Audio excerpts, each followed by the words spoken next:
Okay, the session is being recorded live, and it will be placed later on the recorded presentations page of this class's page in my TCC Blackboard.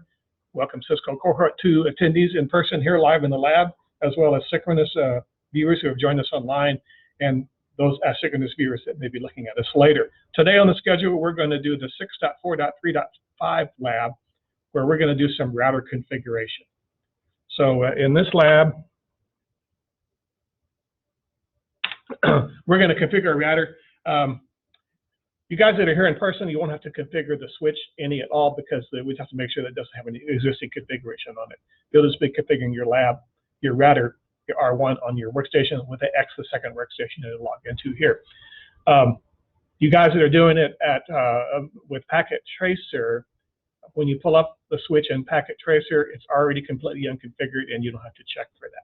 And that's what I'm going to do first, is getting started in the Packet Tracer, where we can pull up the topology for this lab, and then I'll actually perform the configuration commands on the router that's here present, on the actual real 1941 router that's here present in the lab. See, we're rolling, mic is on, camera's on, everything looks good. Okay, so the lab for today looks like this. I'll put it on the screen here. You guys here in person in the lab, you'll be using your PCA and PCB VMware virtual machines that are on your regular workstation you log into, the one without the X, that will be your switch console prompt. You use your Terra term to connect to that switch and make sure that switch has no existing previous configuration that you might need to wipe out.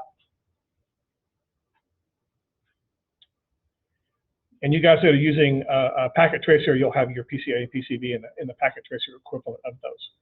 So first thing I'm going to do is getting started with Packet Tracer in the cool new physical mode of Packet Tracer 8.0, and I'll pull up Packet Tracer. Oops, not this one, this one here.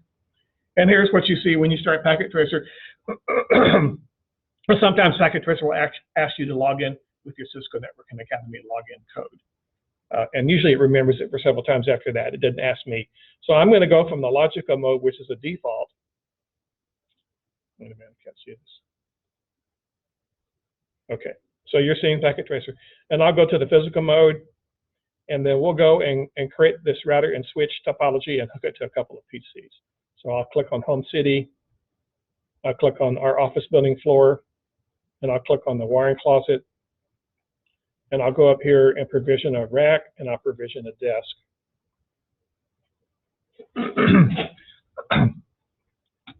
And for the purposes of this lab, we're going to provision the 1941 router, which is identical to the ones we have here in the lab. Let me drag this power switch up to the top here so it's not quite in the way. I'll put this down a little bit. And the reason I'm using the 1941, it matches the routers we have here in the lab. And the lab procedure I have specified for you guys assumes it's a 1941 router. And the issue is the gigabit Ethernet ports are labeled G00 and G0/1. If you use a newer lab procedure or a newer router, they usually are G0/0/0 and G0/0/1. Okay, so I've got the router, and let me provision the switch.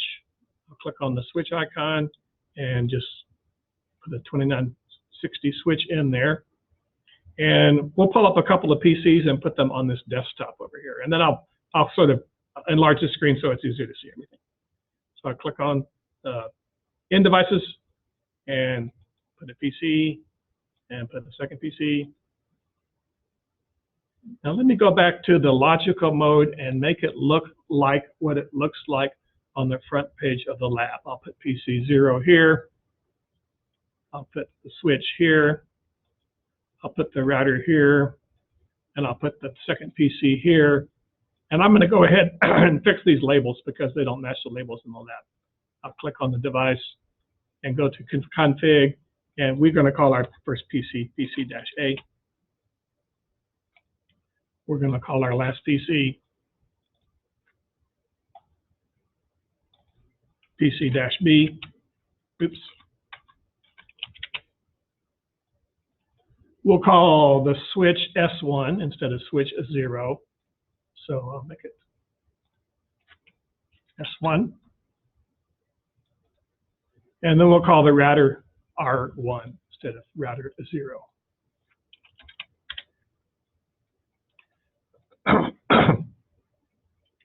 Okay, there's no connections. I'm going to go back to the physical mode because I like the connections feature on that better. You can see what's going on.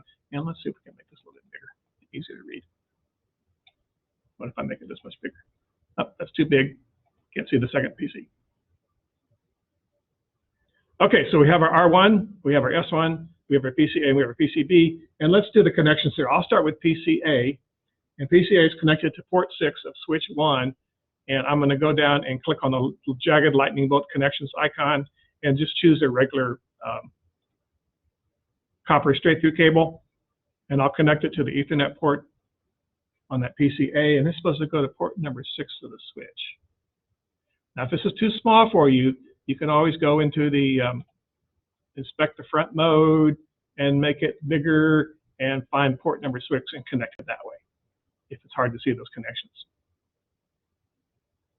Okay, I'll connect PCB now. PCB is supposed to connect to the gigabit 0/0 port on the router. So I'll pull up another cable, connect it to the Ethernet port of PCB, and I'll connect that to, let me go ahead and inspect the front here so I can make it bigger. It's supposed to be in the G0/0 plug, which is here. Now, the only wire that's missing now is the one in the middle. We need to connect switch 1 to the router so that PCA and PCB will have a path that can ping each other through.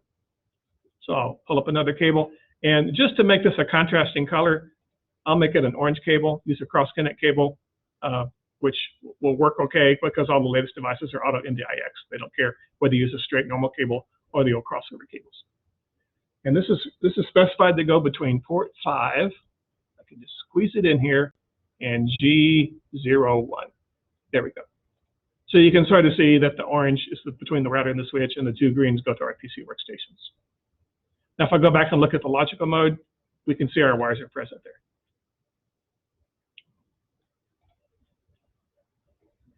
Now, to proceed with the lab, you would go through and click on, in Packet Tracer, you would click on PCA and go to the desktop and go to the IP configuration and put in the configuration on the original lab. You did that for PCA, PCB. To configure the router, you would click on the router, go to the CLI, and do all the commands that you would do to configure that router. The switch really requires no configuration. So when you provision the switch in Packet Tracer, it's already totally erased. We can go to the CLI here. And if we go to the privilege exec mode and show me the startup configuration, there's nothing present. If we do the dir command, there's no VLAN .dat file, so no, that switch is totally erased. Okay, so I'm going to go now to the real devices. Let me minimize Packet Tracer. Minimize the lab. Minimize this. And here's our two tera terms. I'm using my first tera term to connect to the switch, and I'm using my second tera term to communicate to the router. You guys here in person in the lab, you're going to use your COM1 connection of your first PC, the one that doesn't have the X in front of it, to be connected to the switch, which will be your switch 1. Eventually, when you configure it. Well, actually, switch is not configured. It just remains switch. Your second PC that you logged into, which is the one with the X in it next to your regular authorized workstation, that's connected to the router port, and you'll use the COM1 on that one as well. As I've already pre-patched that patch panel into the R1 that'll be connected. I've already made the connections back at the rack between these devices so they're all connected properly. Your PC-A, your PC-B will be the standard ones you normally use at your switch workstation. Your regular workstation, you normally would log in all by yourself. That doesn't have the X on the desk on front of it. Okay, I'm going to start following the procedure that's listed here. Now, this is sort of like getting ready for a skills exam or something in this lab. They're not telling you exact each and every individual configuration step to be able to do this lab. However, they are in the back of the lab. So as a test of your ability to remember what the commands are, they sort of give you a vague instruction of what to do. And if you need to look it up and you don't remember how to do it, you can go to the back of the lab, the appendix of the lab, and you can see the exact commands to type in for that. So I'm on page 2 of the lab, part 1 in the middle, set up the topology. We've cabled our networks, either in Packet Tracer or in the real in-person lab on the real devices. The router and switches has been initialized and reloaded. So you guys here on the live in-person lab check that switch and make sure it doesn't have any configuration. So here I am connected to the switch. And it has a default host name of switch. It appears to be an unconfigured switch, but what are the two things we're going to check to make sure that that's actually the case? Well, I'm going to go to the privileged exec mode, and I ask me to show me the startup configuration. There is no startup configuration of the switch. That's good. There's one more thing we must check on the switch, though, and that's if anyone is, we haven't got to VLANs yet. We'll get that in the fall. But if any VLANs should be created on the switch that chops it up into separate little mini hubs, there would be a file here called VLAN.dat, and you would need to delete that and reboot the switch. So this switch is clear, this switch is clean, and we won't have to do any more configuration on this switch anymore for this lab. And we're going to come back and do a show command on it later to show that the ports are up and up. Okay, now let's look at the router. You guys here live in the in-person lab, there'll be your workstation with the X, your COM1 of your tier term. And this router looks like he's not configured because he's asking us the question, do you want to go into the setup dialog? And we always answer no. Sometimes he asks a second question, do you want to terminate auto install? And you would answer yes to that, the default. He appears to go dead. He's just taking a second. This is a Cisco annoyance. And then the second here, we'll get several lines of code will pop up on the screen as he initializes. And then we should return to the router prompt. The default host name of router is router. So we got the default host name. Let's go to the privileged exec mode and just check and ask him to show me the startup configuration file. It's not present. So we know that this switch is totally, completely unconfigured.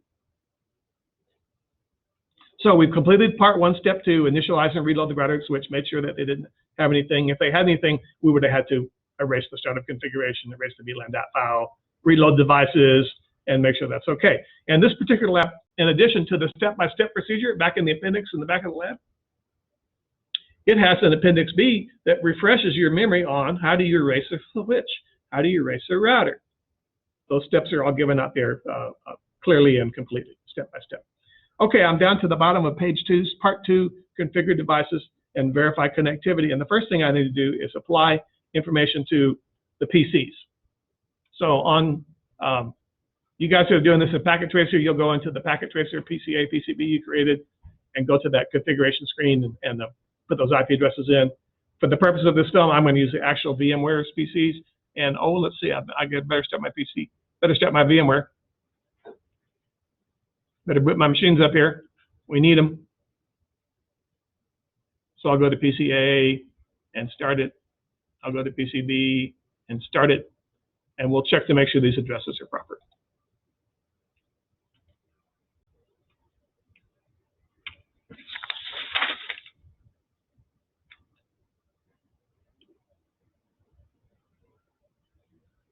Okay, PCA is booting up. He'll be ready in just a minute. And we'll be able to go and configure that network control panel IP version 4 and put in the specific IP addresses that are called out for in this particular lab. This is going to be the first lab we do where PCA and PCB on different networks. And the only thing that connect networks together can be a router, because you can have network A on one side, network B on the other side.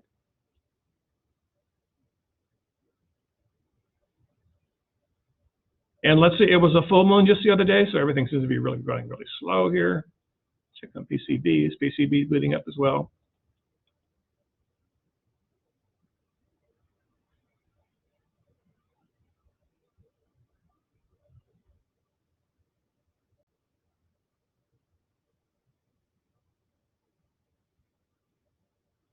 PCB is booting up. He's logging in automatically. The VMware is here in the lab. I've set to log in automatically. The username Cisco password class, our standard password pair.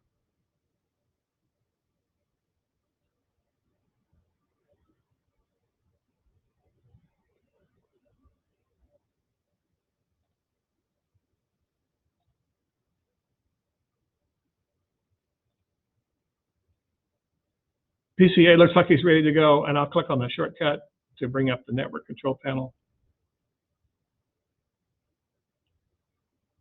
Everything has seemed to be super slow today.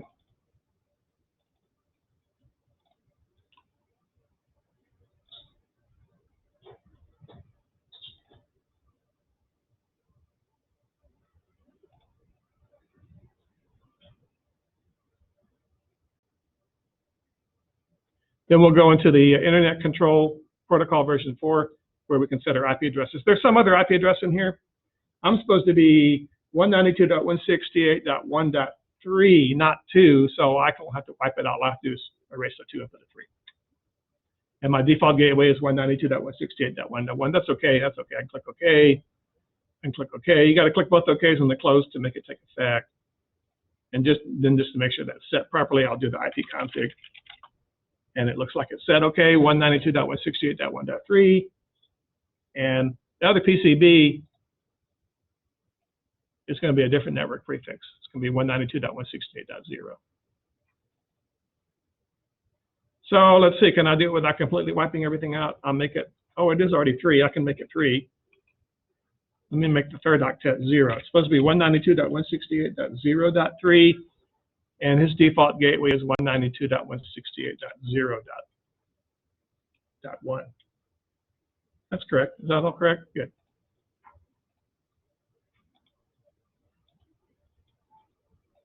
Check with the IP config. And there's no way, possibly, that these two devices could ping each other yet, because they're on opposite interface ports of a router, and the router has not yet been configured. So if I tried to ping 192.168.1.3, it would never work. But we'll configure the router, and we'll make that work. Okay, so I completed everything on page 2. I've done this PCs. And this question, PCA, PCB, can they ping each other? No way. There's no connectivity between them. So let's configure the router and let's get some connectivity going on these guys. So I'll go to TerraTerm and go to, let's see, switch 1 is our switch. And then we'll go to the TerraTerm for the router, and that's where the action is going to occur today. So the router seems to be completely erased. Let's go into the privilege exec mode while I'm at the privilege exec mode. Go into the configuration mode, which is configure terminal, and give him a host name. Assign a device name to the router. It's supposed to be R1, isn't it? So host name, R1. Prompt immediately changes to R1. What's the command to disable DNS lookup? So in case you mistype a command, it doesn't hang you up for a moment. It's annoying. No IP domain lookup. We'll prevent that annoyance from occurring. Little step E, assign class as the privilege exec mode password. They're able to get from the user exec mode to the privilege exec mode. So that's enable secret, and we use the word class in Cisco Academy just so you can always recover a device without having to do password recovery. Then we're going to assign Cisco as the console password. Line console 0 password Cisco, and allow logins on that. And then assign Cisco as the VTY virtual terminal password for Telnet and Secure Shell logins. Line VTY 0 through 4, password Cisco, login. Again, these steps are detailed in the back appendix of the lab if you don't remember exactly what the syntax is to type them in properly. Let's enable the clear text passwords. I'll go back to the pure global configuration mode, and that's a service. Password encryption. We'll take the password. We've already enabled this enable secret class. That enabled the secret password, and this will slightly encrypt and hide the console password and the VTY password, so someone can't look over your shoulder and see those if you're doing a show run on the screen. Now let's create a banner. Banner, message of the day. Use some delimiter character. Authorized. Users only allowed, something, whatever your lawyer tells you to say at your company. And then let's configure and activate both interfaces on the router. So looking at the front page of the lab, I can see that I need to go to the interface gigabit 0/0 first. And his IP address is given as 192.168.1.1. I'm sorry, 0.1. And subnet mask is 255.255.255.0. And I'll turn on that interface. I'll activate it. And then we'll go to interface gigabit 0/1. And he has an IP address of 192.168.1.1. 1.1. And activate that port.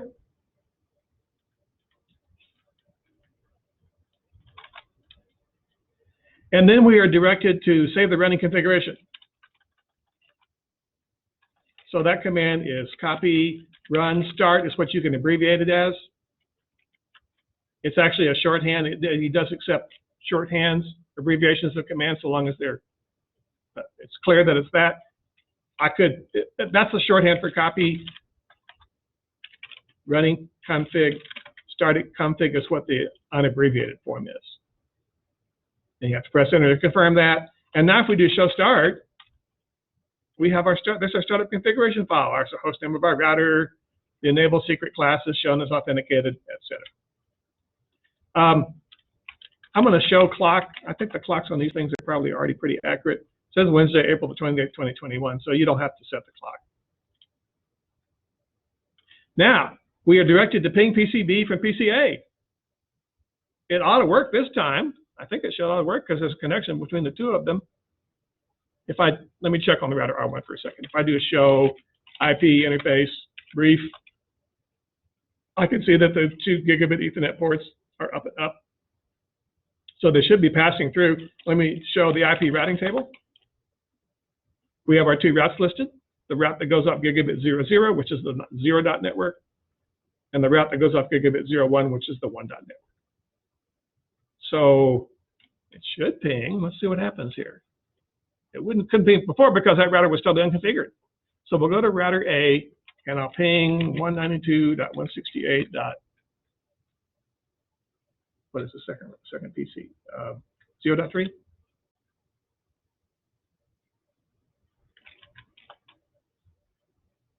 And we're getting ping replies back, so the ping is working. Okay. So the answer to that question at about in the middle of page 3 of the lab, just above part 3, the ping should be successful. If they are not successful, you missed a step, you forgot to do the shutdown command, something of that nature. Now, the next part of the lab, we're going to look at some show commands. So I'm going to go to the router prompt, back to the router prompt, and type the show version command.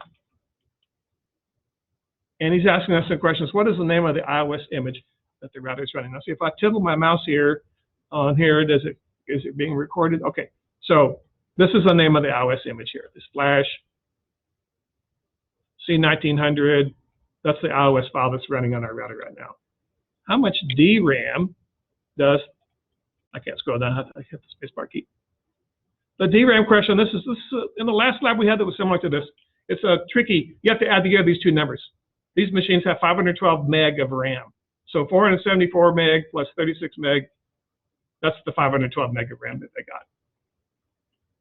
So I answer 512 meg for that. How much NVRAM does it have? And that's a little bit further down. Oops, I missed it. Let's bring it back up again.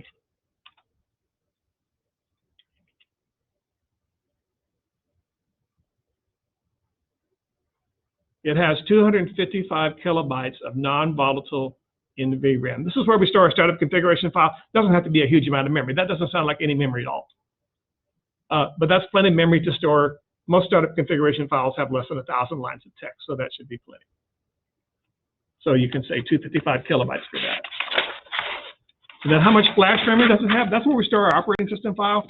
If this is a Windows machine, you need a 100 gigabyte disk drive to store Windows 10 because it's really big.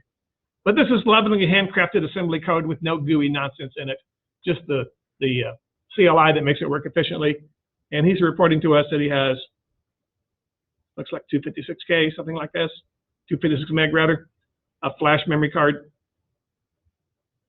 That's the, when the PC first turns on, I'm sorry, when the router switch first turns on, he goes and looks in the flash memory, he locates the first valid iOS compressed file he can find, and he uncompresses that into RAM memory, and it's executed from RAM instead of from the flash memory. Flash memory is kind of slow. It's about 1,000 times slower than RAM is. What is the model number of this switch? Well, it gives this to us right here. It's a Cisco 1941 router. The K9 doesn't mean dog. K9 means it has encryption code in it. So if we want to do something with encryption, like Run secure shell, which unlike Telnet, Telnet's totally unencrypted and everything's in the plain text. Secure shell encrypts your name and password and all the data that you send so nobody can see it because they don't have the keys. So this has that secure shell encryption code in it. You can also do hypertext transfer protocol secure, which is the web equivalent of secure shell. You can log into Amazon and put your credit card number in and nobody can steal your credit card number. Okay, now we're asked to show the routing table. So I'll type show IP route. And the question is given, what code is used to indicate a directly connected network? C for connected, I remember it.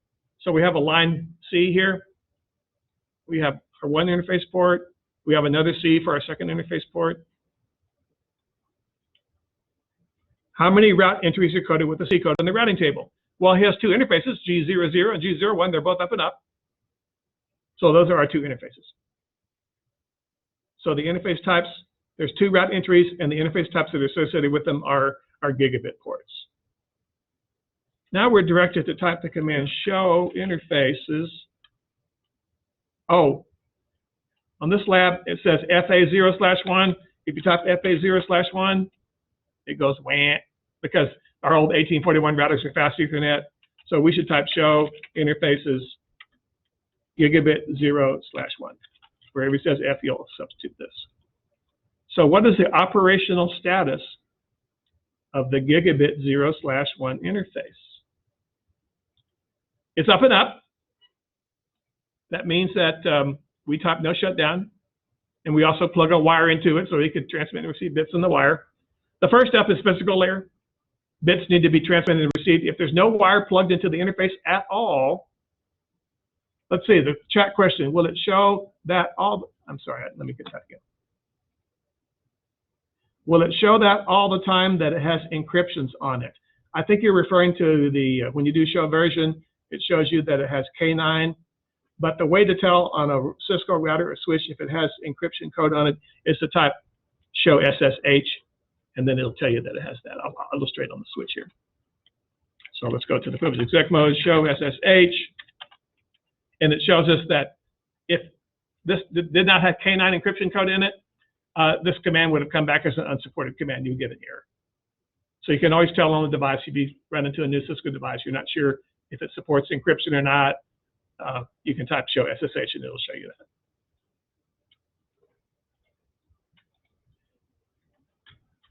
Okay, we're at step 3 in the middle of page 4 of the lab, show interface gigabit 0/1. The operational status is up and up. The first up is the physical layer, which means the wire is plugged in. Physical layer is just bits, electricity representing ones and zeros. That's all they are. They don't care about upper layer protocols. Just what's a 1, what's a 0. The line protocol is up. That's the data link protocol. In this case, we're using Ethernet as our data link layer protocol. So it's running. That means it's running. The wire's plugged in. He can hear the Ethernet keep the lives by the other end of the wire, and they match, and everything is cool. What is the media access control address of this interface? Media access control MAC address, sometimes also called the Ethernet address, the burned-in address, the hardware address, is this hexadecimal number B4DE313C48C1. That's the burned-in address. BIA means burned-in address. And by default, he uses his actual burned-in addresses in his read-only memory as the address he will present to the outside world. Now, it is possible to go into a router or switch, a Cisco router or switch, and change what his MAC address appears to be to everybody else on the network. We do this sometimes in a lab where we do access control lists, and we want to, or we do a MAC layer security. We want to trigger a security violation because the wrong MAC address is being perceived. The hackers tell me that they will go into the Windows registry where the actual physical burned-in MAC address of that Windows desktop computer has been saved, and they will change it because hackers don't want to be caught. If we knew their actual MAC address, we could track them down. So they use a fake MAC address to do this. How is the internet address displayed? So here's our 192.168.1.1/24. So the internet address is shown in the CIDR format. where it shows the IP address. And then instead of typing out, you have to type out the 255.255.255.0 when you do the lab. But he shows it as /24. So that means there's 24 binary ones in the subnet mask 255.255.255.0. Each 255 is 8 binary ones. There are 3 of them. So that's 8 times 3 or 24 binary ones. That's where the slash number comes for. It's the number of binary ones in the subnet mask. This is our most common subnet mask in the world. It's 255.255.255.0 or /24. Now let's do show IP interface brief. And I'm going to compare that. He doesn't ask you to do the other command. I'm going to compare that with the other one that I like to use in addition. So show IP interface brief, or the shortest you can type this. I'll type it here. You're allowed to abbreviate. If it is the shortest you can type. And we can see that the 2 gigabit Ethernet ports 0 and 1 are up, and they have the particular IP address. Now, before I go to the switch and do that last command on the switch, the only thing that show IP interface brief will not show you is what's the slash number, what's the subnet mask number. All we see is the network, the host address. Is this a /24 or is it a /8? What is it? We don't know. So I like the alternative command, show protocols, which the shortest you can type is print. Get this space. I like this command because I can see very quickly, just like with show IP interface brief, I can see, oh, it's up and up, or it's administratively down, and it has this particular IP address, but I can also see the slash number, which tells me that the subnet mask is proper. This is supposed to be 255.255.255.0, so I can see with the /24s, this is proper as well. It's also a little bit easier and faster to type than show IP interface brief.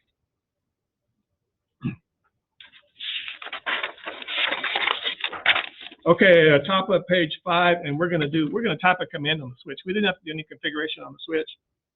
We're going to do the same command, show IP interface brief. And this switch, we did not configure any management on the switch. We didn't give it a VLAN address. We didn't do a no shutdown on it. And ports 5 and 6 are up and up. So switches are a little bit different from routers. On the routers, everything is administratively shut down until you turn it on yourself explicitly. On switches, since maybe 3/4 of these switches that ship into business are never configured, they just go into a company and they plug everything into the switch and they expect fast operation. The switch will go ahead and go up and up as soon as you plug a wire into it. It's plugged to another host machine. It'll come up and up in less than a minute, and you'll be able to go ahead and do your operations or whatever that device needs to do. So port 5 is the one that goes to the router. Port 6 is our normal Cisco Networking Academy. We always plug PCA into port 6 of the first switch, and we usually plug it into port 18 of the second switch. But for purposes of this lab, we plugged it directly into the router port. We didn't put a switch in between them. We didn't have to do any configuration on this switch. Okay, reflection question, which I don't require, but let's go ahead and talk about it. If the G0/1 interface showed administratively down, what command would you type to turn on the interface to activate the interface? So I'll give you a clue here. I'm going to go to global configuration mode. I'll go to interface gigabit 0/1, and I'm going to shut it down. Now, if I do show IP interface brief,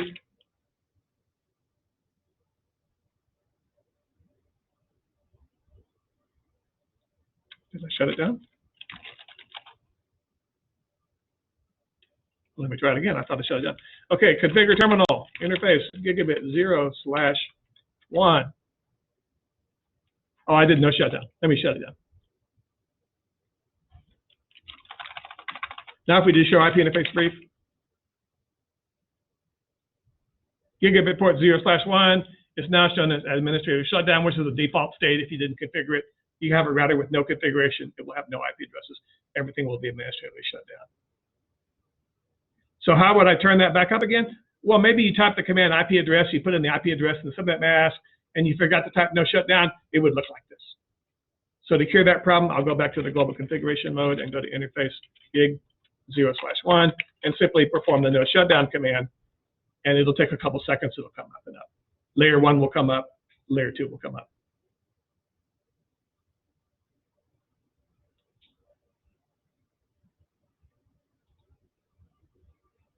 Okay, we've completed going through the entire lab 6.4.3.5 on the real physical machines. I showed you asynchronous and synchronous remote people that are going to be using Packet Tracer on this, how to get started with Packet Tracer, and you'll type the commands exactly as I typed them on